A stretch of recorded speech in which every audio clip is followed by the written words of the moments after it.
Bonsoir et bienvenue pour ce direct absolument inouï sur Between TV, la chaîne des objets rares et du marché de l'art. Nous sommes en direct ce soir, d'abord pour rendre hommage à Monsieur Charles, à Charles Aznavour. Alors emmenez-moi jusqu'au bout de la nuit, c'est moi, votre guide ce soir.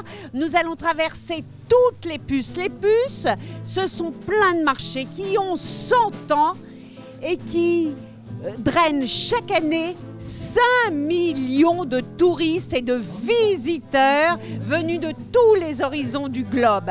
Sur 7 hectares, ils s'étendent pour vous vendre antiquités, objets d'art, objets de luxe, accessoires. Vous allez voir, nous allons découvrir tous ces univers. Mais pour nous, et là on va se comprendre, pour les enfants comme je suis, comme Marcel Campion, comme était Charles Aznavour, comme était Django Reinhardt, pour toutes les manouches du monde, c'est le plus bel endroit entre le ciel et la terre. Oui, vraiment, les puces, c'est un endroit extraordinaire qui a fait tomber toutes les frontières parce que c'est une zone de non-droit au départ. Oui, c'est grâce au préfet Poubelle qu'on s'est tous retrouvés ici, la bif.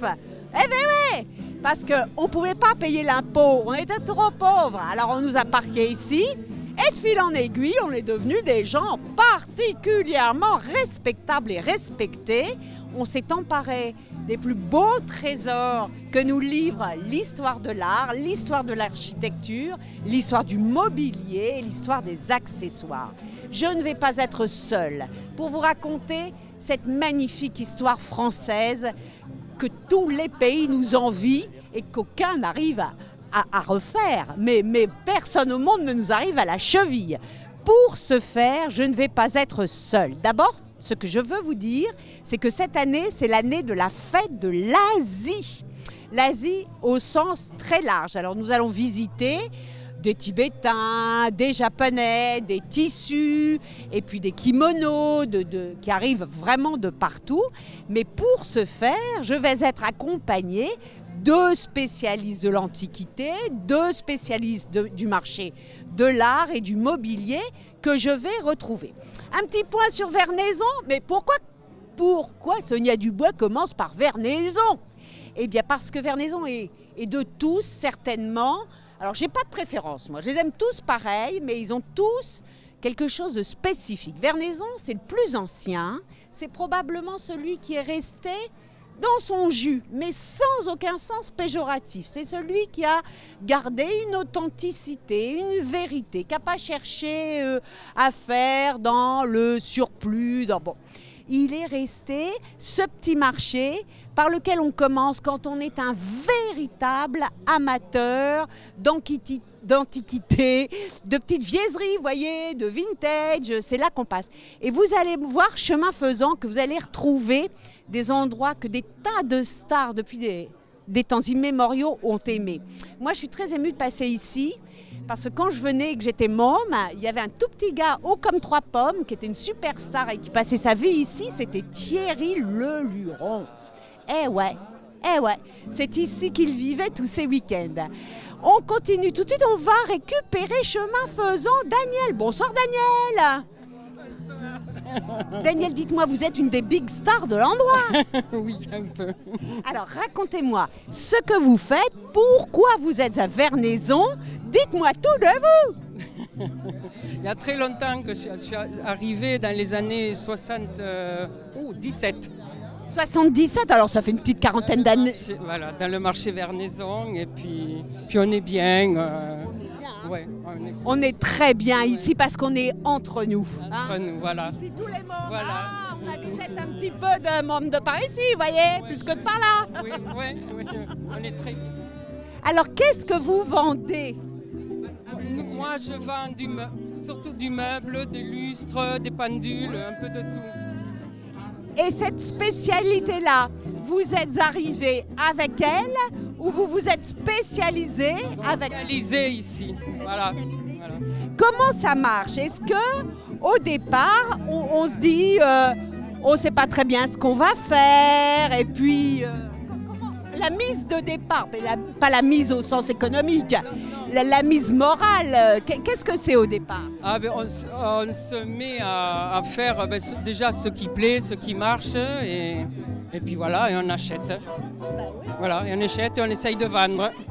Alors on achète et on essaye de vendre, et puis je présume que très vite, on vient vous voir pour des choses tout à fait particulières. Particulière, oui, oui, tout à fait. Voilà. Alors c'est là, vous êtes là? Ah non, Ah, qui est là? Fabien. Ah, bonsoir Fabien. Bonsoir, bonsoir. Bonsoir Fabien. Alors Fabien, mais c'est somptueux.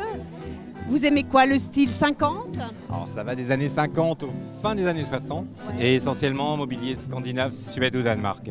Alors pourquoi ce qu'on a appelé l'art moderne, l'art nouveau, ça a spécialement explosé dans les pays du nord de l'Europe? Alors pourquoi je sais pas, en tout cas une chose est sûre, c'est que c'est un mobilier finalement qui est très contemporain et que les lignes sont restées identiques à l'époque et en fait on est dans une espèce de nouveau classicisme qui se marie avec plein de choses et moi c'est quelque chose qui me touche beaucoup je fais ça depuis 15 ans. Donc autant vous dire que quand j'ai commencé, on trouvait ça très bizarre. Je suis enfin à la mode et c'est plutôt chouette. Et donc voilà, j'essaie de faire partager ma passion de la décoration. Ah oui. Hein, c'est formidable. Alors voilà le stand parfait. Parce que c'est vrai tout ce que vous nous confiez. C'était pas la mode. C'est pas du tout la mode, il y a une quinzaine d'années encore. Et là, ça fait, on va dire, 10 ans que je commence à être dans la tendance. Et donc j'essaie de pousser encore un peu plus loin et d'aller chercher des choses. Moi, je n'achète qu'en Suède et qu'au Danemark. Et donc j'essaie de faire partager cette passion du mobilier danois aux autres. Et alors, est-ce que vous avez des clients réguliers, récurrents, qui viennent chez vous pour une chose? Comment ça se passe? Est-ce qu'on achète un objet en se disant j'ai le client? Non, moi j'achète que coup de cœur. J'achète sur la pièce qui va me faire vibrer, en espérant qu'elle fera vibrer ma clientèle aussi. Et ça fait donc maintenant 15 ans, j'ai une grosse clientèle d'habitués. Je travaille avec quelques archis, avec quelques décorateurs, mais j'ai surtout une clientèle de Parisiens essentiellement, qui viennent chercher la petite pièce en plus.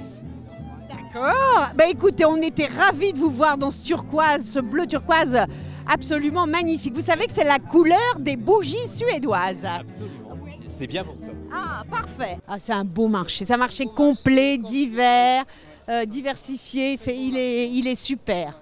Il est vraiment super. On se dit au revoir là alors? Au revoir Daniel. Mais je crois que j'ai un guide pour le marché d'après. Oh coucou. Ah voilà. Bonsoir. Est-ce que vous êtes Leïla? Ah, mais venez dans mes bras. Enchantée. Enchantée Leïla. Est-ce que tout le monde est là? Voilà Leïla. Leïla, c'est mon deuxième guide. Et ça porte bonheur, hein, Leïla? Absolument. Ah bon. On rentre à Dauphine? Pas à la fac, hein, pas à la fac. Opus.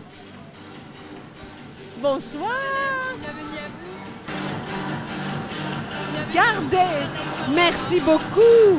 Regardez-moi ça.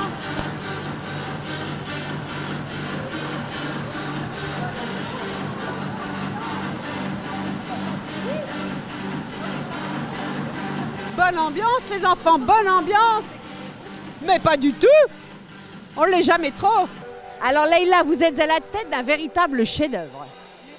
Alors racontez-moi tout, parce que alors là je suis absolument admirative. Alors, bienvenue à une exposition de textiles anciens spécialisée plutôt avec le thème de la fête des puces de cette année, dans les textiles plutôt asiatiques. Donc, nous voilà ici pour le son. Je nous enferme dans cet aquarium de textiles brodés et de costumes anciens, dont des kimonos chinois, des hobbies japonais et des kessa, qui sont des manteaux de prêtres. Voilà, donc c'est une majeure partie de pièces d'origine chinoise, berceau véritable du cocon de soie.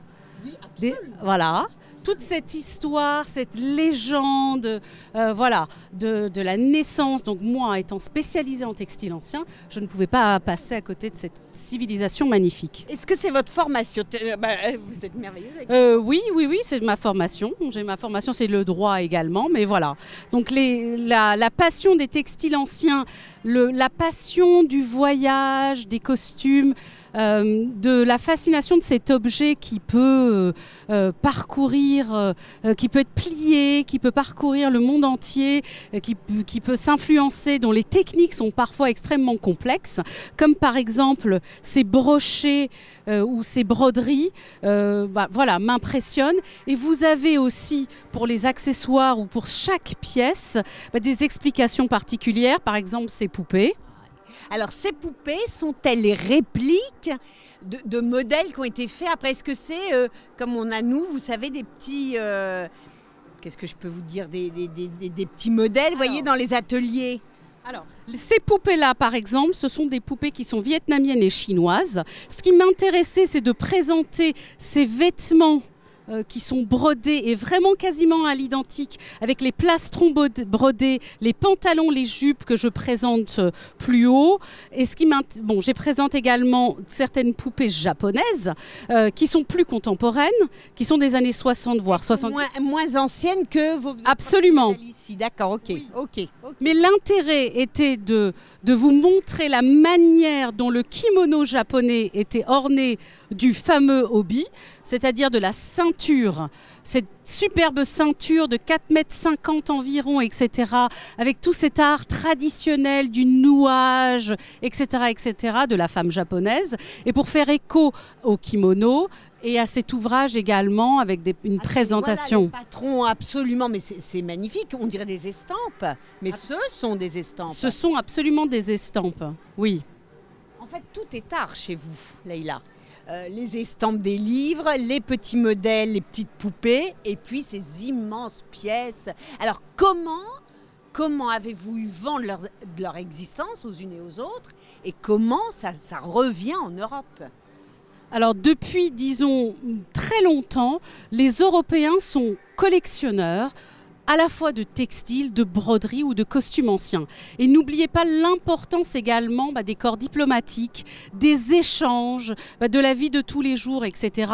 qui fait qu'on revient par exemple avec un souvenir de chaussures anciennes chinoises de la fin du 19e siècle. Par exemple, les diplomates, voilà, les échanges culturels, voilà. Et puis l'idée de collectionner et de circuler. Et n'oubliez pas ce dont on a parlé tout à l'heure, le textile, le costume voyage plus facilement que d'autres objets d'art, je trouve. Voilà. Et c'est ce qui m'intéresse, entre autres. Mais vous avez raison, Leïla, parce que c'était un véritable Polaroid de l'époque et culturellement, c'est très important. On me disait, quand j'étais jeune étudiante en histoire, que les Chinois, bas Moyen-Âge, pour nous bas Moyen-Âge et Renaissance, avaient leur première couche de vêtements de soie extraordinairement près du corps parce que les puces ne pouvaient pas en partir, ils se grattaient et se grattaient les réchauffer dans la campagne. Et on n'enlevait pas sa première couche de vêtements de soie pour se gratter et pour avoir chaud. Et oui, mais la soie est un isolant fantastique. Voilà. Je voulais vous guider, si vous le souhaitiez, vers l'autre magasin de textile. La suite, un peu moins asiatique, mais ça va vous plaire. Je vous en prie. Voilà. Je vais vous restituer ce micro. Mais oui, voilà. Regardez le parasol. Oh, dis donc, sous le palanquin. Non, c'est pas un palanquin, c'est un parasol. Un palanquin, c'est surtout pas ça. Hein. Ne me faites pas dire ce que j'ai pas dit. La suite du palanquin. Ah oui. Venez, je vous en... Allez, on y va. Allez, oh. Kissaring, c'est génial ce fauteuil. Kissaris. L'art contemporain iranien. Oh, ça alors. Mariam. Bonjour. Ma sœur. Votre enchantée, voilà. Enchantée, ravie. Vous êtes iranienne? Absolument. Vous êtes iranienne. Oh, bah alors encore plus cher à mon cœur. Alors c'est de l'art contemporain iranien? Voilà. Alors donc je présente ici Kevin Rochanbin qui est malheureusement à Téhéran. Et donc c'est un ensemble de toiles qui est sur les jardins perses, mais de manière beaucoup plus abstraite, contemporaine, vue par un jeune artiste. Voilà. D'accord, mais écoutez, moi, sincèrement, de savoir l'Iran jeune, cette remise à fantasmer, à travailler, à peindre, à sculpter, mais ça revient du bout du monde. Mais vous ne pouvez pas imaginer les artistes qu'il y a en Iran. Ils sont extraordinaires, c'est très dur d'en sélectionner. Mais là, j'ai un vrai talent abstrait. Voilà. Écoutez, sur Between, on fera tout ce qu'on peut pour en parler et faire un petit focus sur les Iraniens. Alors là, on est complet. En fait, c'est génial. Oh là là, venez dans la salle des coffres. Non, attends, on se prend pour Jacques Messrine. Bonsoir monsieur. Oh. Bien sûr, le crépier des puces. Ah ouais. Qui aujourd'hui est venu s'amuser. En fait, il n'y a que des stars et des figures. Mais complètement, des personnages. C'est un monde de personnages. Mais j'adore. Les lustres aussi viennent de la Banque de France ? Oui, parce que bien sûr, il y a des lustres dans ces succursales qui sont luxueuses, avec des appartements, avec des grands halls. Voilà. Alors montrez-moi vos pièces ou votre pièce adorée. La plus rigolote en ce moment, je vais vous montrer. Allez, allez venez. C'est la pièce la plus sympa. Enfin, je trouve, c'est celle qui raconte l'histoire la plus marrante. Alors, le lit de Planton de la Banque de France. C'est quoi ça? Il fallait les garder ces banques. Il n'y avait pas de caméra, il n'y avait pas de système de surveillance à l'époque. Non. Et alors des gens se relayaient. Ah, vous imaginez? On aiguissait le gardien et hop, on l'empochait le magot. Non, c'était pas possible. C'était plusieurs, ils se relayaient là. Mais c'est génial. Ça, c'est du chêne. C'est rigolo, ça raconte l'histoire. Ah bah ouais. Et alors, vous avez des acheteurs, vous avez des amateurs. Oui, bien sûr. Oui, bien sûr. Parce que c'est rigolo, parce que ça raconte. Là, vous avez les boîtes à or où on stockait le stock d'or. Ouais, mais vous savez, on me presse de tous côtés, on me fait signe d'y aller. Je voudrais quand même qu'on fasse un petit focus sur le lit du gardien. Bah ouais, quand même. Essayez-le. Je peux? Bah, je vous en prie. J'ai toujours peur que ça craque avec mon séant un peu lourd. Mais non, mais c'est confortable. On arrive à Biron, messieurs, dames, après pas mal de stands et de marches et de découvertes absolument hallucinantes. On va voir avec Mehdi autre chose, c'est-à-dire qu'on va vraiment découvrir ce que c'est que de s'occuper entièrement d'un des marchés des puces. Allez, on pénètre dans Biron. Mehdi. On s'est loupé sur le début. Mais c'est pas grave, Donc on va se rattraper sur la fin. Donc, voilà. Alors Mehdi, vous êtes le roi ici de Biron? Ah, pas du tout, je ne suis pas le roi, j'en suis le directeur général et très honoré. C'est un gros boulot, effectivement, mais c'est un honneur aussi. Alors expliquez-moi sérieusement maintenant, Mehdi, c'est quoi? Qu'est-ce que vous administrez? Ça se passe comment? Ça se gère comment? Ça m'a l'air d'être beaucoup plus meumeux qu'il n'y paraît. Ah non, c'est quand même très compliqué. Ouais. En fait, le marché Biron est le deuxième marché le plus ancien. Il a été créé en 1925. Il appartient à la même famille depuis 1925. Donc ça quand même... Non, la famille Regner. D'accord. Voilà, qui avait déjà à l'époque le site Steinitz à l'époque et qui l'a vendu. Oui, tout à fait. Absolument. Et en fait, voilà, on l'a gardé dans notre famille et aujourd'hui on l'administre.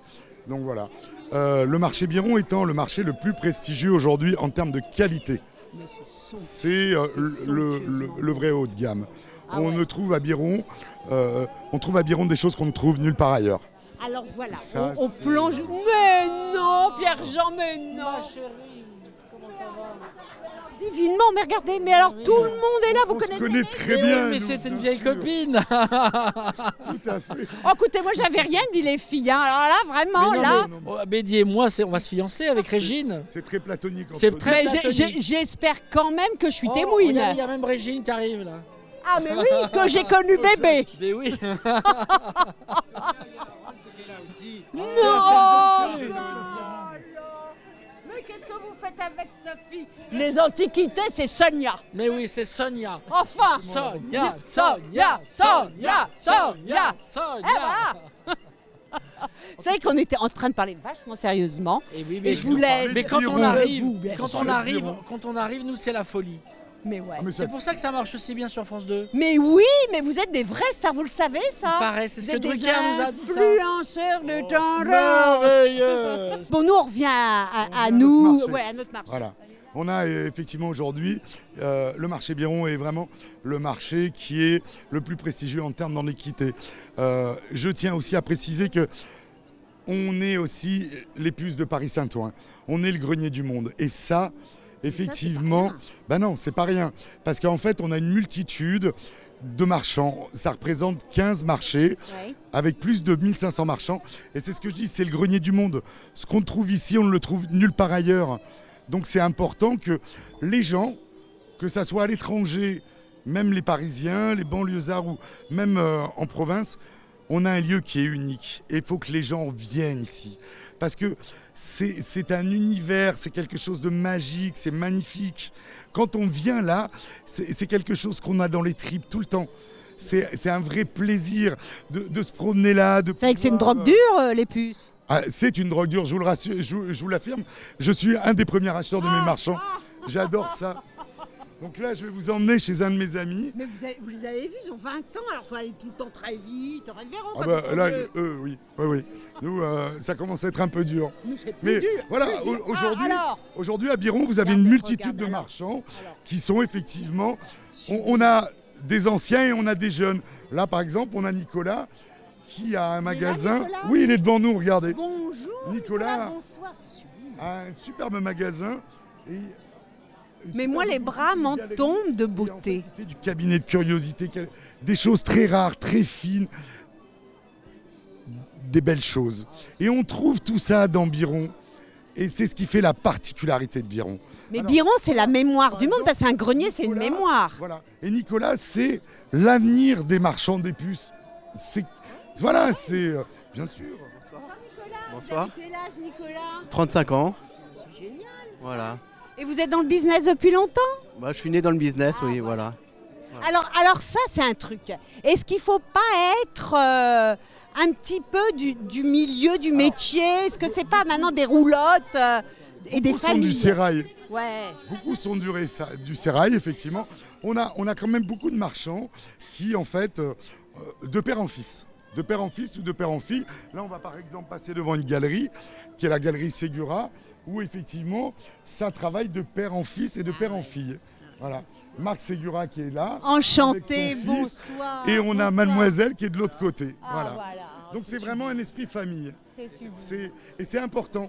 C'est cette passation que tout le monde a, où les marchands apprennent à leurs enfants qui ont envie et apprennent ce métier. Voilà. Mais quand on est né dans le métier, on n'a pas envie de faire autre chose de sa vie. Tout est moins beau que ce que vous faites. C'est vrai. Alors vous regardez, hein. Vous montrez à tout le monde bien. On se dépêche, mais oui, je le sais qu'on se dépêche. Oh, oh, oh. Maintenant, je vais vous présenter. Ah voilà, tiens, t'es pas parti. Voilà, David Mekies. Qui n'est pas du tout fleuriste, hein. Ne pensez pas qu'il est... Deuxième génération. Rien à voir, Deuxième ou alors. troisième génération. David. Qu'est-ce que Deuxième. vous faites des Deuxième luminaires, génération des cristaux? d'antiquaires. Je fais tout ce qui est beau. C'est absolument inouï. Ah bah voilà, c'est Mais bon. moi, moi, je vis comme à Tokyo, dans 60 mètres carrés. Mais alors, il y a donc des gens, mais ça m'hallucine, hein, qui ont des sous pour avoir des jolis objets, qui ont des belles... Et qui aime ça en plus. Oui. Moi, Mais je il faut trouve ça être très passionné. émouvant. Il faut être C'est très passionné pour... émouvant. Mais moi aussi, sinon je ferais pas ce métier-là. Vous savez que Ça c'est fait combien de temps beaucoup maintenant que tu fais ça, toi? 25 ans. Mais vous n'avez même pas 20 ans. J'aimerais bien. Comme Mais il j'aimerais est beau bien. comme un camion tout neuf en Mais plus. c'est beau parce qu'il y a donc des gens qui ont votre âge, c'est-à-dire très jeunes, qui sont déjà amateurs d'aussi beaux objets. C'est-à-dire qu'ils n'ont pas perdu leur Bien temps. sûr, et heureusement d'ailleurs. Mais oui, mais c'est formidable, on n'en parle jamais. On parle que des mecs qui vont acheter suédois en banlieue. Nous, on est né dedans. Moi j'ai un papa, il fait ça depuis 50 ans. Mais il faut que les gens comprennent qu'aujourd'hui, on peut acheter du Ikea et se meubler en Ikea, mais voilà, acheter une très belle pièce. Et ça, il faut que les gens comprennent. Parce qu'effectivement, alors c'est un investissement, mais c'est de la beauté aussi. On peut avoir, aujourd'hui, la décoration, elle est multipote à l'intérieur d'un appartement ou d'une maison. Et on va rajouter des pièces, des choses. Et voilà, on peut s'acheter un très beau lustre, un très beau bronze, une très belle console. Il faut varier les choses. Parce que sinon, c'est trop stéréotypé. Qui mieux que lui pour nous vendre? Qui mieux que lui pour nous vendre? Personne. Allez, cette fois-ci, j'y vais. Je vais me faire en irlandais. Messieurs, dames. Alors, on n'oublie jamais l'année de l'Asie, hein, qu'on voit et qu'on revoit. Ce marché Biron, je vais être honnête avec vous, j'y vivrais si je pouvais. À l'intérieur, dedans, je crois que de ma vie, peut-être, mais je suis subjective et chauvine, Venise mise à part, il n'y a rien de plus beau au monde. Ah non, mais moi, j'ai découvert ça par mon parrain. Mon parrain était le meilleur ami de mon père et on a commencé à travailler ensemble. Et moi, j'ai m'échiné avec ma femme et en fait, il m'a fait découvrir les puces. Un jour, il m'a dit, voilà, il était le propriétaire de ce marché. Et il m'a dit, voilà, viens, va là-bas, va voir comment ça se passe. Apprends. Et à la première rencontre, c'est comme un coup de foudre. Et ça a été un coup de foudre. Et ça fait 20 ans. Là, on va aller à la découverte d'un autre marchand qui est Jean-Luc Ferrand. Ah. Alors, il faut savoir que... Alors là, stop, sérieux. Alors, grand monsieur, tout à fait. Il faut savoir que Biron, l'ADN de Biron, c'est du Napoléon III. Le Napoléon III, on le sait, voilà. Mais il a fallu à un moment donné faire rentrer d'autres choses pour que Biron avance. L'art contemporain. Qui n'est pas négligeable d'ailleurs à Biron. Mais on a besoin, bien évidemment. Du 20e, on a fait rentrer de l'art déco, plein de choses. Et aujourd'hui, Jean-Luc Ferrand est un des plus grands décorateurs de Paris. Et il nous a fait l'honneur de venir à Biron et de prendre quand même, je m'excuse, quand même, cette boutique. Cette boutique, monsieur Ferrand, mais félicitations! Et avec une scénographie, avec une mise en scène, enfin, c'est quelqu'un qui aime, voilà. Et qui, à chaque fois, réalise des choses extraordinaires. Mais il a un goût à tomber par terre. Ah, mais absolument. Il est unique. Il est unique, il est unique. Alors, il est dans le cœur du réacteur du Napoléon III. Là, on y est. Parce qu'il sait effectivement mélanger les choses. Regardez, on arrive dans un château.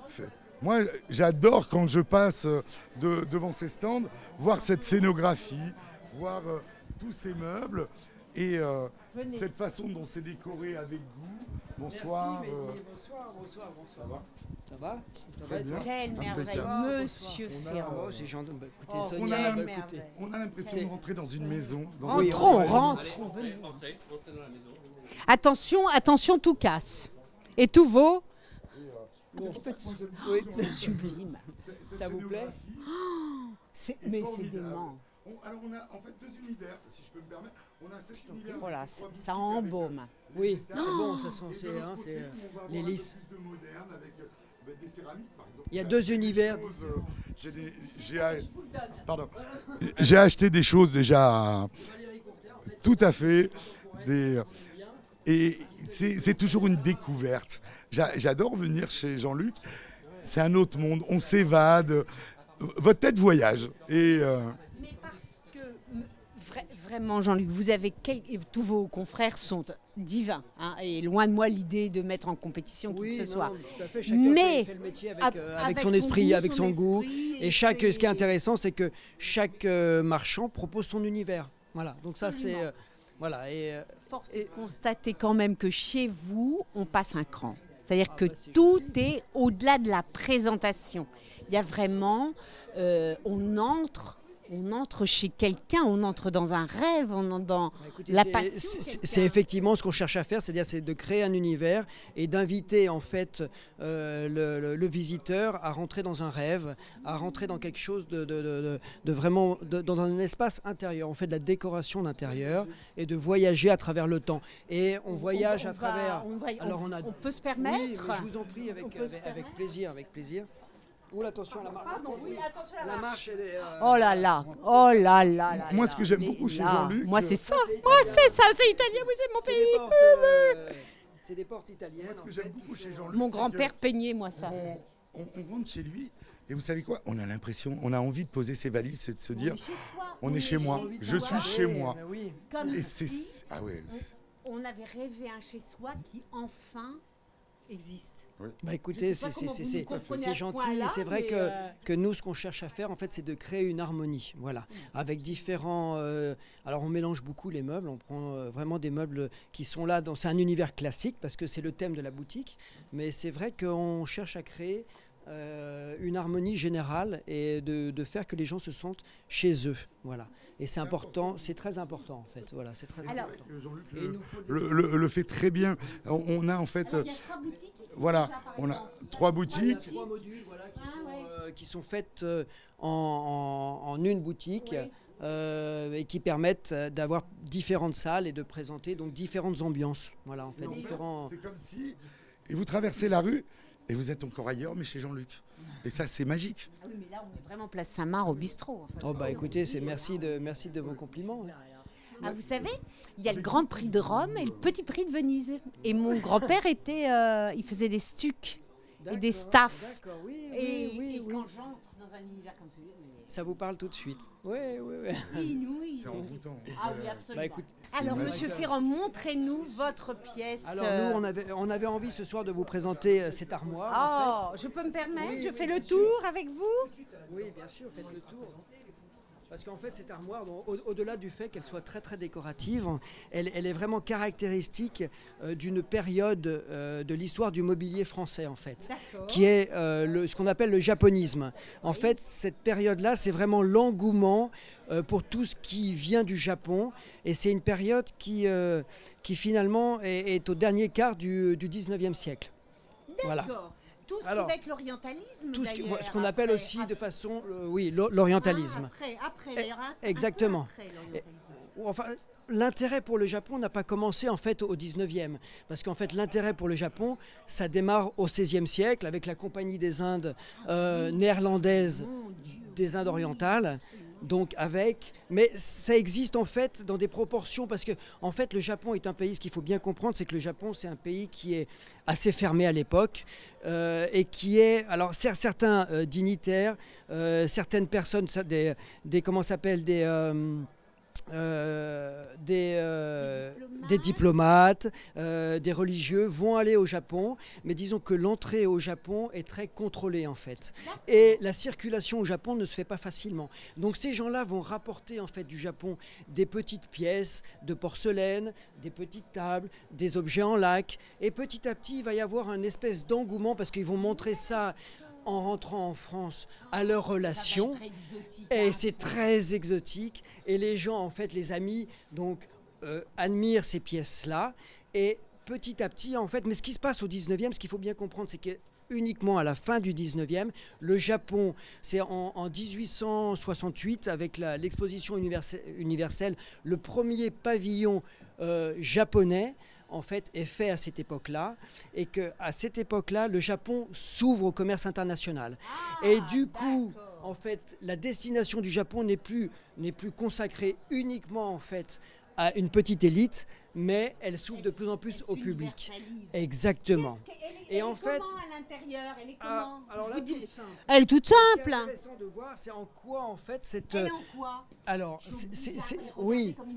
c'est de l'érable, en fait. C'est ce qui est très intéressant. Oui, parce que c'est un bois qui est très délicat. Alors, ce qui est intéressant de voir ici, en fait, sur cette armoire, d'une part, c'est la structure. C'est-à-dire qu'en fait, au lieu d'avoir des meubles très sculptés, là, vous voyez, la structure est volontairement très, très simple, très sobre. Les petits les moulures là en bambou font référence au Japon. Et en fait, cette sobriété dans le panneau permet en fait d'avoir des vrais tableaux décoratifs. Vous voyez, ce qui change vraiment avec le mobilier français de l'époque, qui est très sculpté avec des panneaux, qui est vraiment différent. Là, on a une plateforme qui est plane et on va s'amuser. Alors, d'inspiration avec les estampes japonaises, là, il y en a un décor qui est surtout graphique.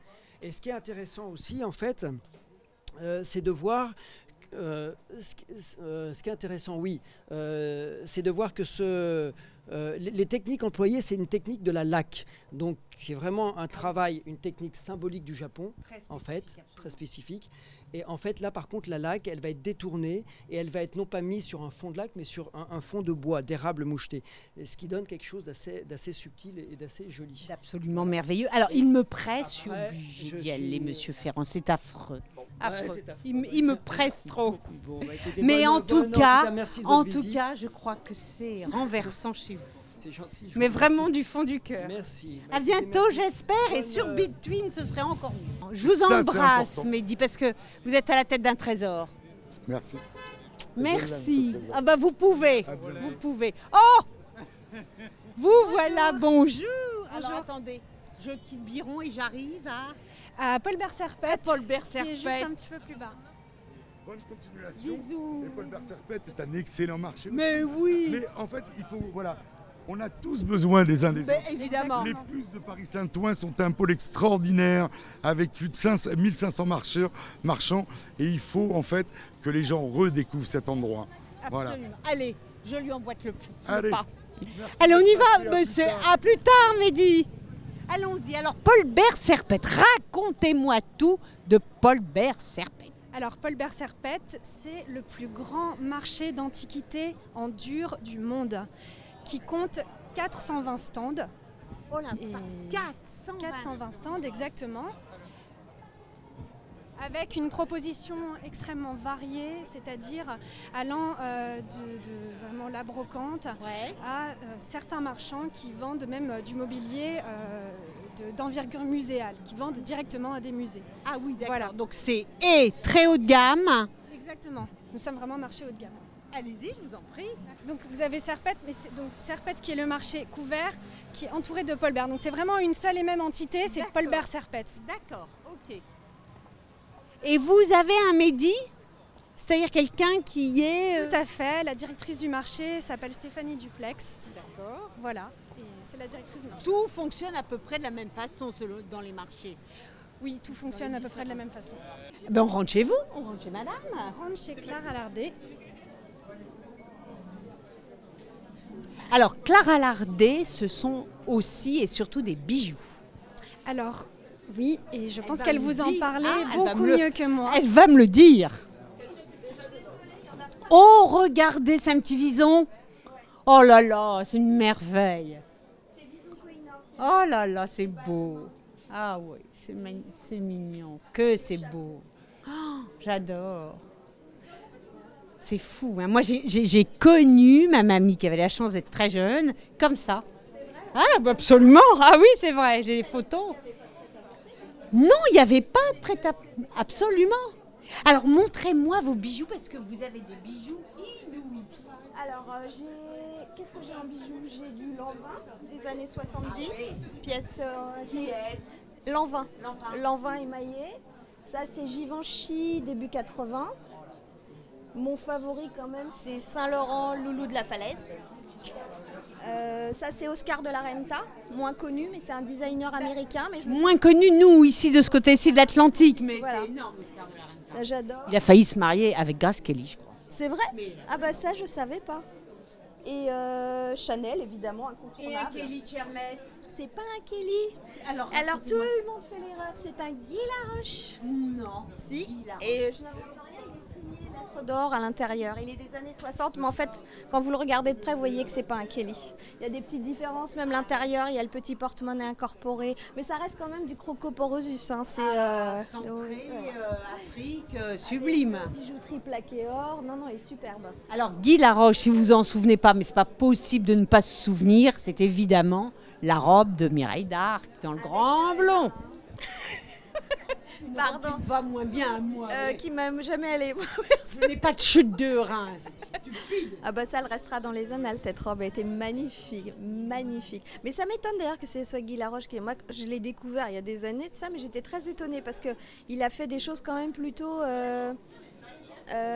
plus classique, plus conceptuelle. Et celle-là, elle était quand même, fallait la porter et même la penser. Alors je pense qu'elle y est pour beaucoup, Mireille d'Arc, dans cette robe, parce qu'elle avait été ouverte en fait jusqu'au milieu du dos et c'est elle qui l'a ouverte pour en faire une robe. Mais elle a bien fait, parce que oui, c'est pour ça que j'étais un peu étonnée que ce soit Guy Laroche. Vous avez un stand. Oh, Je continue. Je vous embrasse. Et très féminin, parce qu'on oublie de le dire. Il n'y a pas tant de choses complètement féminines. À bientôt. Alors là, nous nous trouvons dans la cour Serpette, qui tout à l'heure sera animée par Xavier Missakian, qui est un marchand, également DJ, qui va faire un set pour nous. Voilà. Ah, c'est très très bien.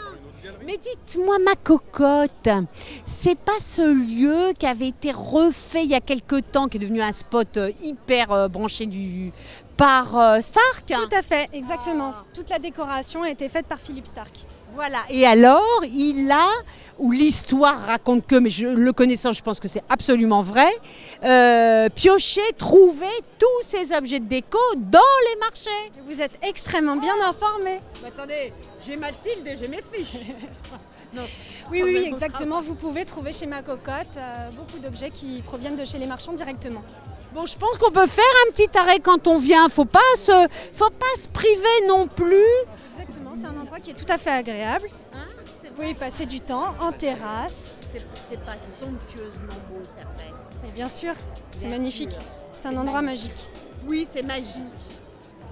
Alors là, on va aller voir Alice Pavard, qui est la plus jeune marchande de Paul-Bert Serpette, qui a 21 ans et qui vient de s'installer ici. C'est fou ça. Bonsoir. Bonsoir.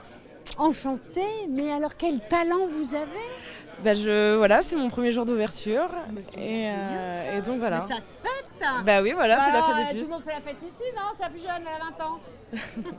Alors, blague à part, comment ça vous est venu? Est-ce que vous êtes une enfant du sérail ou est-ce que vous venez d'ailleurs? Alors, oui, donc ma maman est marchande et donc voilà, ma maman est là. Bravo, et donc je suis née un peu dans ce métier et du coup elle passe la main. Elle passe la main. Voilà. Et toute petite déjà, elle était folle de ça? Pas vraiment, non, elle était plutôt orientée sur l'équitation. Voilà, mais bon, elle est née, on va dire, dans les bibelots, dans les mobiliers anciens, dans les objets, donc voilà. Est-ce que ce sont déjà vos choix? Oui, alors en partie. Donc il y a beaucoup de choses que j'ai chinées récemment. Ouais. Et il y a d'autres pièces qui viennent des stocks familiaux. Ouais. Et donc voilà. Et c'est une tortue, c'est une cloche à fromage, c'est quoi? C'est une tortue, donc c'est une cloche. C'est inouï cette cloche, quelle merveille! Ça vient de Floride, de Miami. Oh là là! Acheté en Floride. Je vais vous montrer ce cabinet que... Oui, montrez-moi votre cabinet. De curiosité? Voilà, donc c'est un cabinet curiosité qui a été que je viens de rentrer. Donc aujourd'hui, donc c'est mon premier jour d'ouverture. Donc c'est un cabinet donc français du XVIIe siècle. Alors pour la petite histoire, donc le haut est du XVIIe et le bas est Napoléon III. Il a été réalisé au XIXe siècle. Donc voilà. Donc quand on regarde seulement le bas, on voit un meuble Napoléon III et le dessus est donc du XVIIe siècle. Voilà. Et là, un petit secret à vous montrer. Montrez-moi. Voilà, donc ce meuble. Oh, il y a une lettre. Voilà, donc une lettre qui a été écrite par une des femmes de Sacha Guitry. Oh, c'est pas vrai. Donc ça faisait partie de ses collections. Et vous savez que le plus grand affront qui ait jamais été fait à l'histoire de l'art, de l'architecture, c'est à Sacha Guitry qu'il a été fait. On lui a rasé son hôtel particulier. Vous le saviez ça? Eh ben oui. Il ne reste plus rien. Tous les biens ont été dispersés. Il n'y avait pas d'enfants. Il n'y avait pas d'héritage direct. Et les biens mobiliers et l'hôtel particulier ont totalement disparu. C'est quelque chose d'affreux. Donc ça a une valeur folle. Oui, mais la provenance est très importante. Mais oui. Ça, alors, donc, voilà. Félicitations. Voilà, je vous remercie. Vous avez du flair, comme on dit. Bravo, continuez bien, puis installez-vous bien dans le marché. Hein. Merci beaucoup. Allez, je continue. Allez, on y va, vous me raccompagnez. Ouais, elle est formidable, la petite. Hein. Ah oui, oui. Ah ouais. Ah oui, c'est une chance Oui, d'avoir une artiste. C'est très, très important d'avoir des jeunes marchands aussi, de voir que la profession que oui. se renouvelle. C'est extrêmement Oui, important. alors c'est ça. Hein, c'est ça, c'est-à-dire qu'il n'y a pas que des startups, il y a aussi des métiers dans le dur, avec des jeunes dedans. Et je vais vous dire quelque chose que je pense, qui est peut-être subjectif, mais je pense que ça durera plus longtemps. Exactement, oui. Je crains que ça ne dure beaucoup plus longtemps. Des jeunes amoureux des beaux objets. Ah oui, ça c'est merveilleux. C'est merveilleux au cœur de voir pour tous les enfants de gens qui ont eu dans leur famille des meilleurs ouvriers de France, des staffeurs, des stuckeurs, des peintres, de voir que ça continue. Oui, oui, oui, oui. Exactement, Moi, ça c'est vrai. m'émeut beaucoup. Cet héritage-là est magnifique. Bonsoir Déborah. Bonsoir. Alors, Enchantée, bienvenue. Enchantée Déborah. Et moi, alors c'est un honneur pour nous, pour Between, pour la chaîne des objets rares. Alors on y va? On se met en C'est route? parti. Venez. Donc ici, vous venez chez Antiquité Rodriguez Décoration. Alors, qu'est-ce que ça recouvre, Antiquité Rodriguez? Alors Antiquité Rodriguez Décoration, c'est l'histoire de Monsieur Albert Rodriguez et Marianne Rodriguez qui sont installés ici depuis 1972. Donc ce sont des anciens. Et Monsieur Albert Rodriguez est surtout 19e.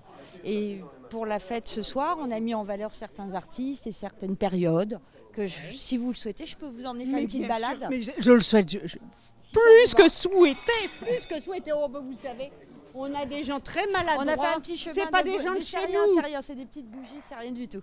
Attention derrière vous, pas tomber. Il y a aussi, oh là. Donc N'allez là, on pas tomber. arrive sur un. Alors, parlons sérieusement. Où arrive-t-on? Alors là, vous avez derrière vous un hôtel de prière. Oui. 19e siècle, de la période Edo, qui est très beau. Vous pouvez regarder. Moi, j'aime beaucoup.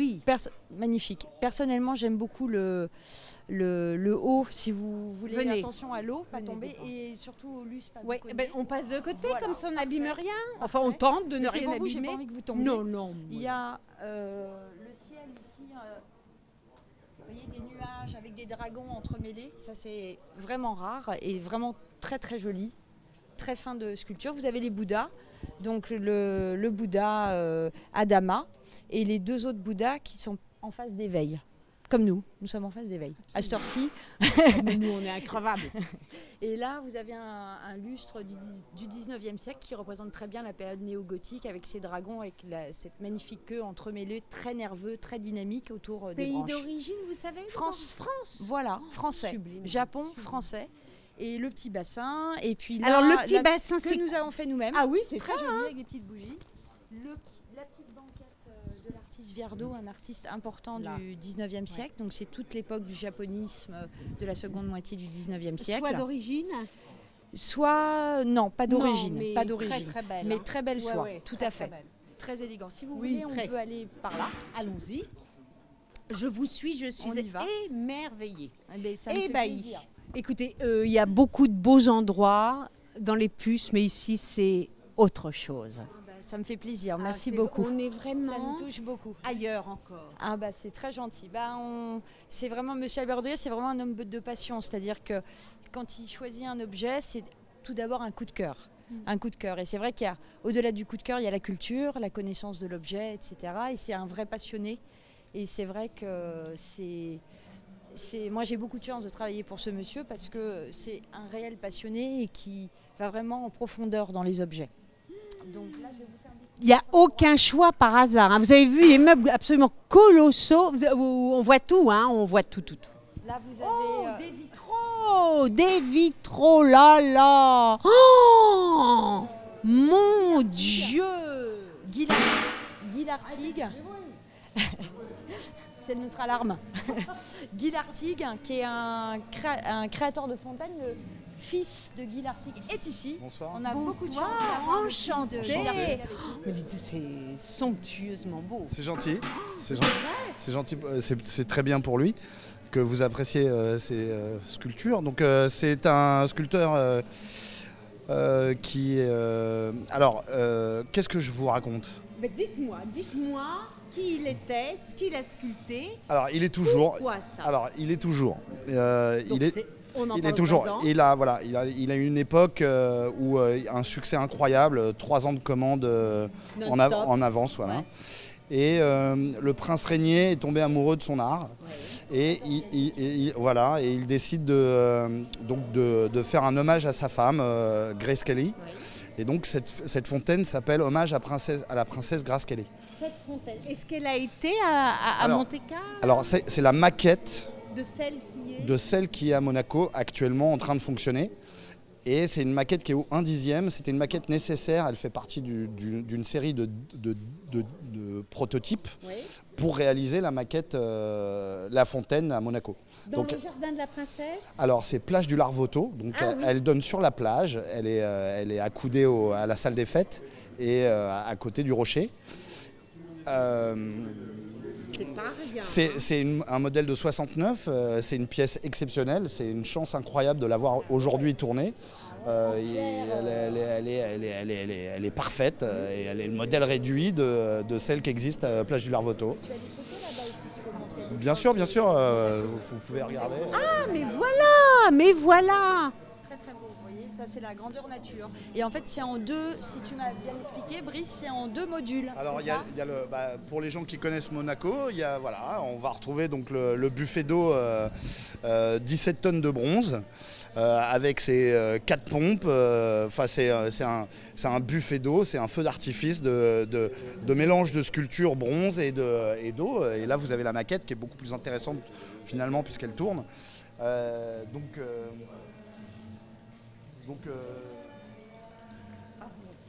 La pièce verticale et la pièce horizontale, elles sont présentées, il y a la signature hommage à Princesse Grace, et voilà, elle a été faite en 69.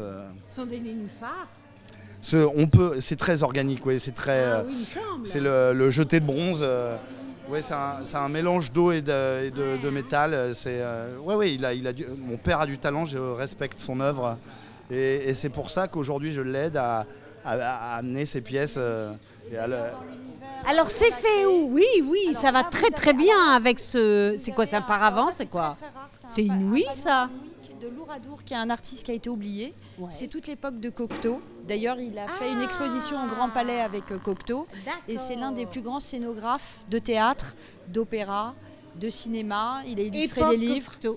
Époque Cocteau, tout à fait. Et là, vous avez une sculpture en bronze doré qui est fabuleuse d'Auguste Sutter. Et cette pièce est juste avant Mayol, juste pour vous donner une petite idée. C'est fabuleux. C'est fabuleux. Et je peux, si vous voulez, dans la continuité, vous présenter le travail de Philippe Perrin, qui est un petit peu... Allons-y. Philippe Perrin, qui est l'un des plus grands Merci beaucoup, à bientôt. Merci infiniment. Merci, Brice. Oh là là, mais c'est... Oh, mais on tourne un film chez vous, mais c'est magnifique. Oh là là là là. Oh. Qui s'appelle Saïd, qui est une pièce unique, qui date de 1929, et c'est 2 bacchantes nues. Pour l'époque, c'est incroyable. D'ailleurs, on a une photo d'archives magnifique où il y a le modèle qui pose nu au milieu des 2 femmes. C'est sa représentation et elles rejoignent leurs mains sur des grappes de raisin. C'est assez beau. Et c'est une pierre de région authentique. Voilà. Et je peux vous emmener donc maintenant voir Philippe Perrin. On a fait une petite halte. Et c'est avec lui qu'on va se dire au revoir pour le direct. Et je crois qu'on ne pouvait pas rêver quelque chose de plus inouï. Vous prenez vraiment bien tout. Est-ce qu'on a l'impression d'être dans Amadeus, dans le film? C'est insensé, d'être là. On a fait quelque part la foi, la méditation au début, donc la foi, la méditation, après le rêve, le fantasme, c'est l'eau. vous qui avez mis en scène tout ça? C'est un travail d'équipe interne, on s'y est mis tous ensemble. Et après, le côté plus rock'n'roll et puis la représentation de la violence aussi, de l'humanité. Oh là là. Parce que l'humanité, c'est aussi la violence. Et Philippe Perrin, dans ce petit c'est parcours, lui. Ça c'est une œuvre de Philippe Perrin, tout à fait. Qui est Philippe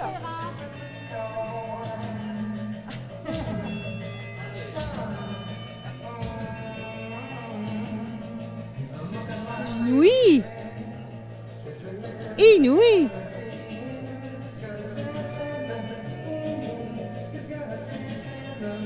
Inouï. Tout est dit. Tout est dit, je pense, non? La dame de Shanghai, Le retour du dragon pour les connaisseurs de Bruce Lee. La musique d'Alan Vega. À propos de Alan quand même, un des Kings. Le fils raté du King, je dirais, j'adore. L'idée et l'image. C'est le fils raté d'Elvis. C'est le fils. C'est bon. Ça lui va bien à Alan. Et donc sa musique sur la chanson cette chanson sur la série Kung Fu avec David Carradine qui devait être au départ Bruce Lee. Ça a été refusé par les Américains à l'époque, tu connais l'histoire. Et finalement ça s'est fait avec un blanc qui joue le rôle d'un Chinois, donc toute une histoire extraordinaire et j'aime cette idée. Et puis la Dame de Shanghai en même temps avec tu vois. Voilà, j'ai pas tellement de choses à dire. Alors, moi non plus, mais moi qui n'ai pas du tout de culture, non, de culture a priori asiatique ou... Moi non plus. Mais qui aime follement l'arte povera et Giuseppe Pennone, eh ben il y a quelque chose ici. On a tous quelque chose en nous de Tennessee, tu vois. Moi, Giuseppe Pennone, hein, on va dire déjà. On va pas dire Gio, on va dire Giuseppe Pennone. Mais déjà, pour commencer, moi, je l'aime pas des masses, il m'ennuie. Mais il y en a d'autres que je préfère comme Zorio ou Mario Merz, ou des plus intéressants, des plus provocateurs, des plus... À la manière de... Tu vas faire un montage, tout ça, hein. C'est bien. À la manière de Joseph Beuys, c'est-à-dire une provocation. Oui, parce que mais Beuys, c'est un grand personnage. Et donc, Zorio, machin, si tu veux, mais on s'en fout de ça. Moi, je suis Philippe Perrin, je fais ça quand même depuis 30 ans, des cochonneries, tu sais. Je les ai vus quand j'étais petit, on bouffait en tombe sur des tables avec ces gens-là. Et on coupe, donc, hein. Pose-moi une question, je sais pas. Non, je pose pas de questions, je trouve ça absolument hallucinant. Ça me dépasse. J'ai adoré l'idée, la proposition de faire quelque chose. Il faut qu'on avance. Il faut qu'on avance et il faut qu'on se dise au revoir. Et je crois que je dis au revoir avec quelque chose de merveilleux. J'ai adoré la proposition et l'idée de mettre une œuvre contemporaine au milieu de cette énorme machine magnifique. Je trouve ça très beau. Arrêtez de la faire péter la lumière au coin. Et voilà, j'ai répondu il y a une semaine au quart de tour, voilà, comme une mobilette d'occasion, paf, qui marche bien. C'est tout, c'est bien, voilà, on est là, on le fait bien. Absolument, je veux. Voilà, merci. Bravo. Chers amis, chers tous, Déborah, il est temps, oui, mais alors on se la fait vite fait parce que je crois qu'on va se dire au revoir, que j'ai déjà bien empiété même sur le temps de fin. Faites-moi signe pour me dire si on a encore du temps. 3 minutes. Une œuvre incroyable, c'est une sculpture. Ouais. Vous allez la découvrir dans un instant. L'artiste, c'est Georges Charpentier, dit Gino. C'est une sculpture qui date de 1970. D'ailleurs, il a fait une exposition dernièrement en hommage à Giacometti. Et je veux vraiment vous faire découvrir cette table. Je sais que vous êtes pressés par le temps, mais elle est tellement magique. J'aime tellement. Vous savez, on est écartelés. Mais oui, je sais. Écartelés. Je sais. Mais en tout cas, c'est super gentil d'être passé nous voir. Ça nous touche beaucoup. C'est nous qui sommes très touchés. Regardez, il ne faut plus parler, il faut regarder. Donc là, voilà. On peut avancer si vous le souhaitez. Ah, venez, Déborah, venez. Donc vous avez cette table qui fait plus de 5 mètres de long. Et c'est quoi? C'est une table, une sculpture, c'est du chêne blond. Donc on voit que l'artiste, il a vraiment travaillé le cœur du bois. Et vous avez un pied-totem avec du fer martelé avec tous ces flambeaux. Un pied-totem et 2 pieds de part et d'autre. Et c'est vraiment une allégorie de l'amour, de la vie, de la mort. Et ce qui est assez amusant quand j'ai des personnes qui viennent nous voir dans le magasin, dans les horaires d'ouverture, ils la prennent vraiment sous des angles différents. Parfois, il y en a qui me parlent de tables d'ésotérisme ou érotique. Et c'est là qu'on voit la puissance du regard de cet artiste sur le monde, en fait, tout simplement. Je crois qu'avec vous, Déborah, on ne pouvait pas avoir une meilleure conclusion et en même temps une meilleure vue exhaustive de tout ce que sont les puces, grâce à vous, grâce au travail d'Albert Rodriguez aussi, évidemment. Faut ni l'oublier, ni omettre son nom, parce que c'est aussi son âme qui est ici. Et de sa femme, Marianne, tout à fait. De son épouse. J'ose espérer de tout mon cœur, parce que je crois que je ne peux pas vous montrer quelque chose qui me touche plus que les puces, que vous avez passé avec Beat Surprise une excellente soirée entièrement en direct, s'il vous plaît, sur Between, la chaîne des objets rares et du marché de l'art. À tout bientôt. Venez aux puces, gonfler encore les 5 millions de personnes qui passent tous les ans, et venez pendant que c'est la fête de l'Asie, parce que chaque stand, chaque marchand a quelque chose d'inédit, d'exclusif, d'inouï à vous montrer. À bientôt, merci, nous on s'en va faire la fête, boire un coup, s'amuser. Oh mais